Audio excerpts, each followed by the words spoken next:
So for the non-musicians among you, that musical notation is going to make a lot more sense in just a few minutes, I promise.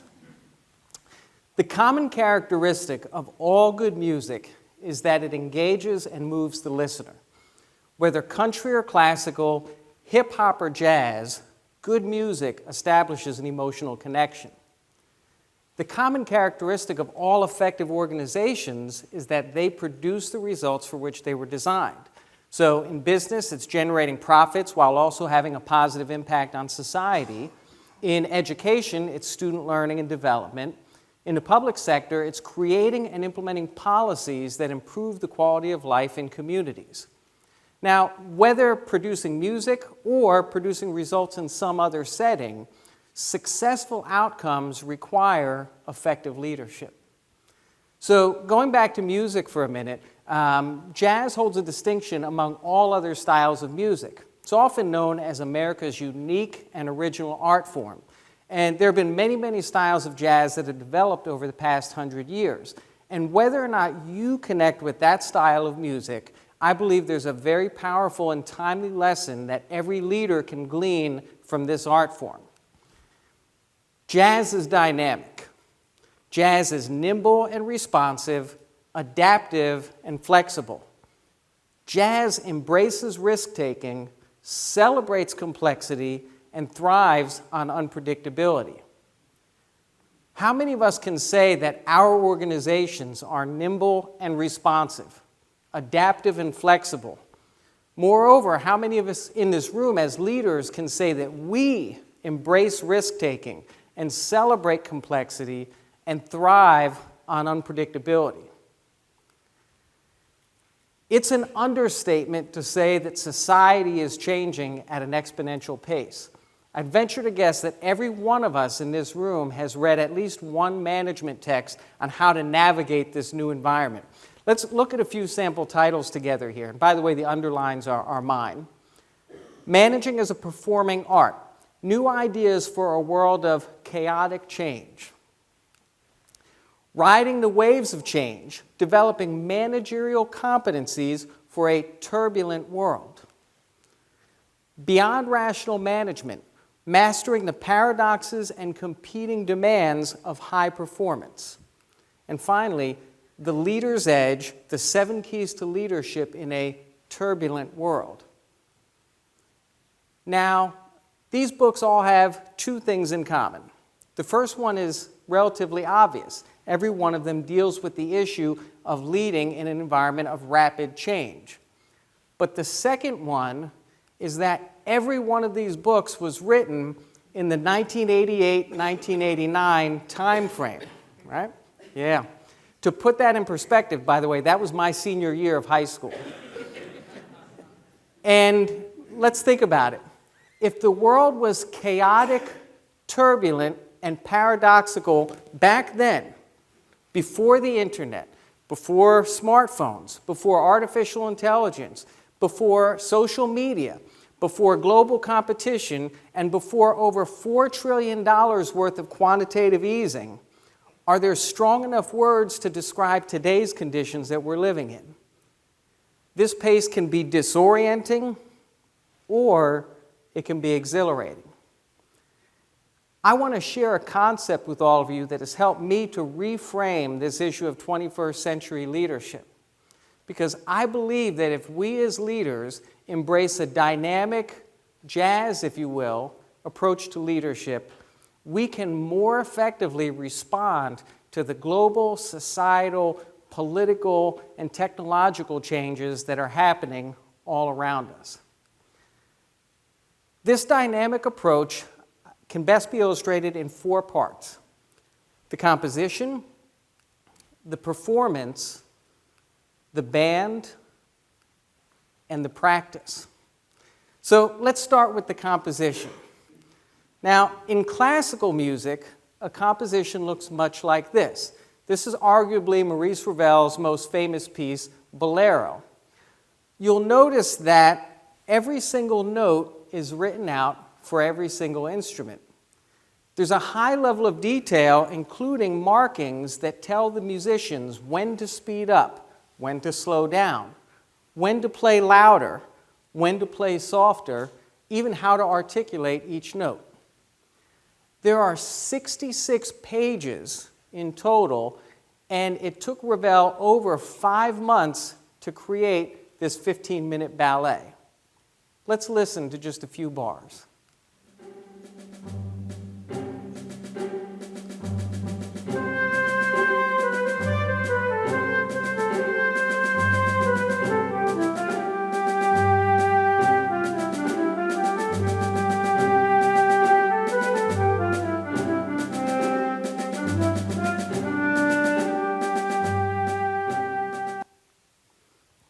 How many of you are familiar with that piece? Show of hands? Most folks, right? 5 months to create that in 66 pages.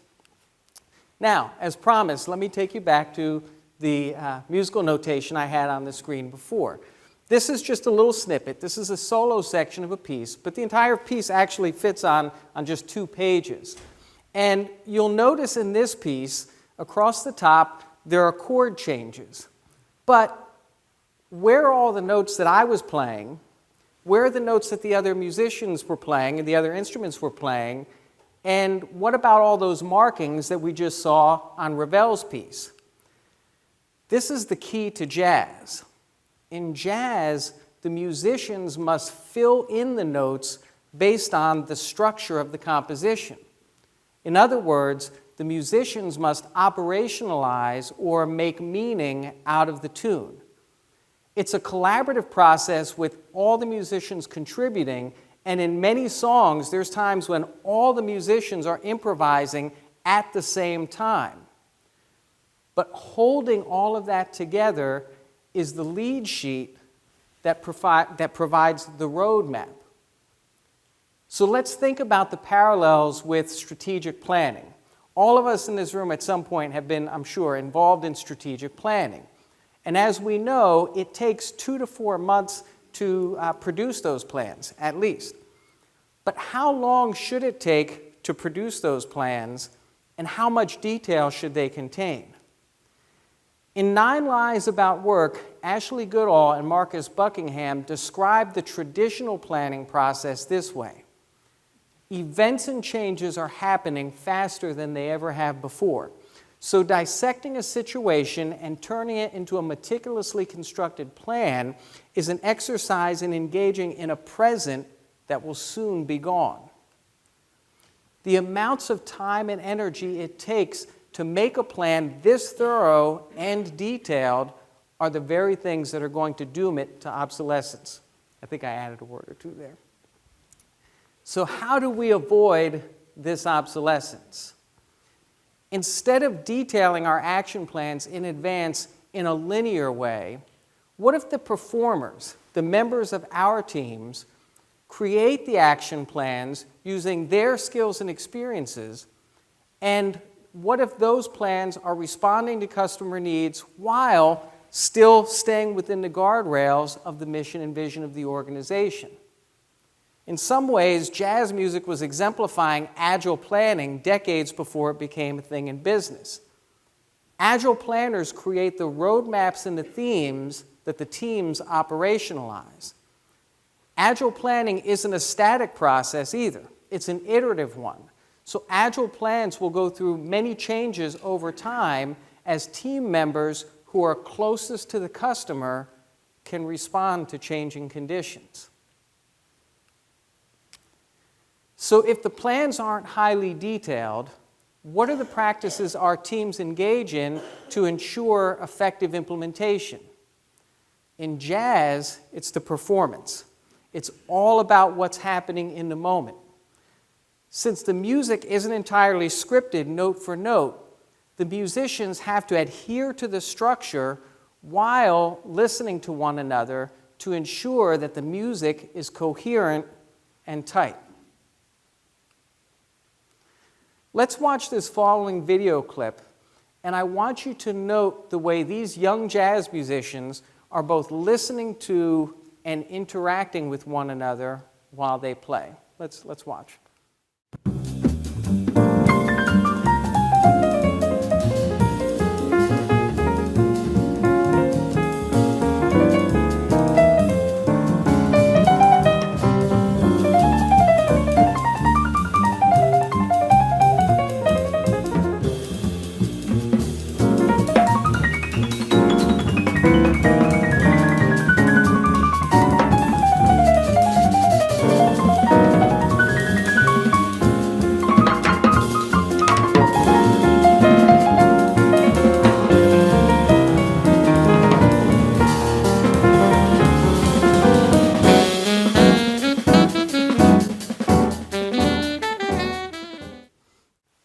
love that. That is sophisticated stuff. By the way, if you are a musician here, you recognize that they were actually improvising in 7, which is like a really crazy thing to try and do.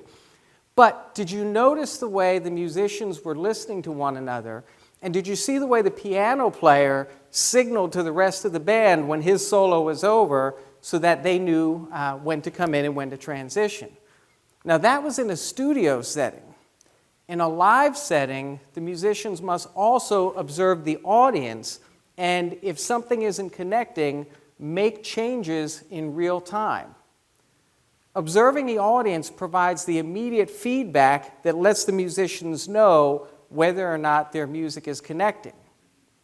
With all of these dynamic elements happening at the same time in real time, there is a high degree of inherent risk in every single performance. But that's part of the excitement. And no matter how skilled the musicians are, there will be mistakes. But in jazz, it's how you respond to them. The great Art Tatum once said, "There's no such thing as a wrong note." Herbie Hancock, legendary keyboard player, tells a story about early in his career working with legendary Miles Davis. And in one of Miles Davis's solos, the young Hancock hit a wrong chord. He goes on to explain that Davis, who was the band leader, simply paused for a minute, and then he played some notes that made the chord right. To him, it was just an event, and he dealt with it.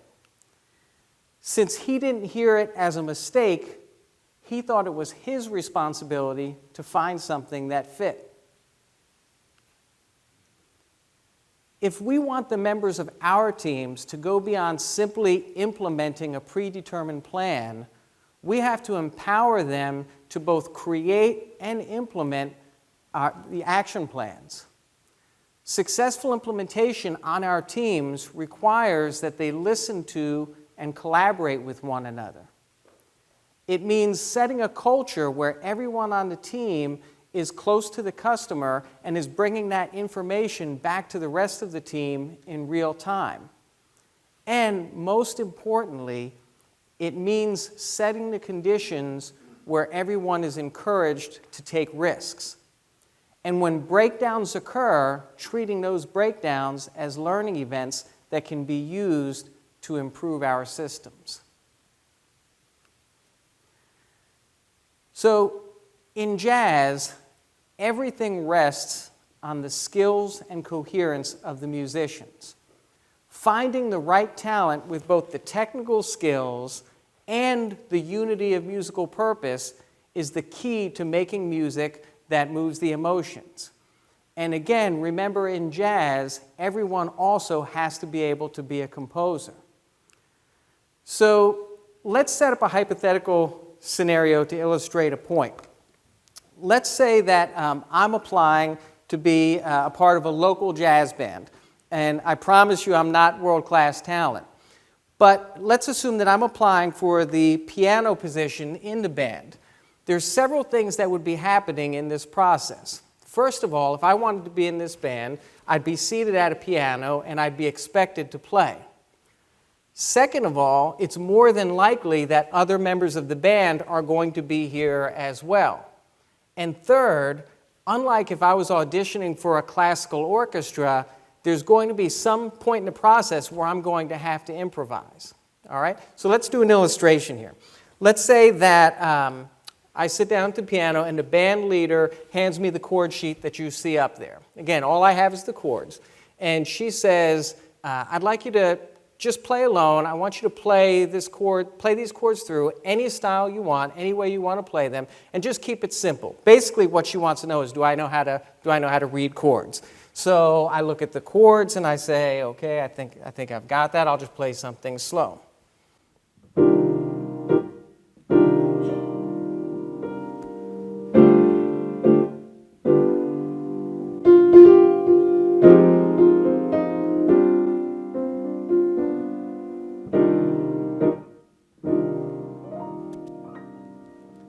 Next, she says, okay, he knows chords. Now she asks me to play the same chords, but she wants me to play them in a medium Latin salsa type tempo, and this time she wants me to play with the band. Okay, I take a second to think, and then she counts us off. 1, 2, 3, 4.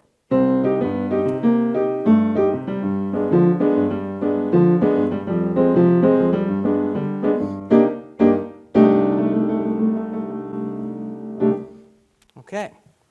Now, there's a problem. She was listening carefully, and she noticed that although what I was playing sounded tight and appropriate, my left hand was playing almost the identical part that the bass player was playing. I was stepping all over him. I knew it, and so did she. So now she needs to keep pressing further, and she says, okay, we're going to do that again, but this time, Matt, I want you to play up in the higher register so that the bass player can establish the groove and you're not stepping on him. So now I have a problem, because every Latin group I've ever played with, I've done the bass parts on my left hand. So this isn't a style I'm comfortable with, and she's about to find that out as she presses with questions. So I'm honest with her. Integrity is important. I let her know that, but tell her that I'll do my best. She counts us off, and I sort of fumble through a little bit. 1, 2, 3, 4.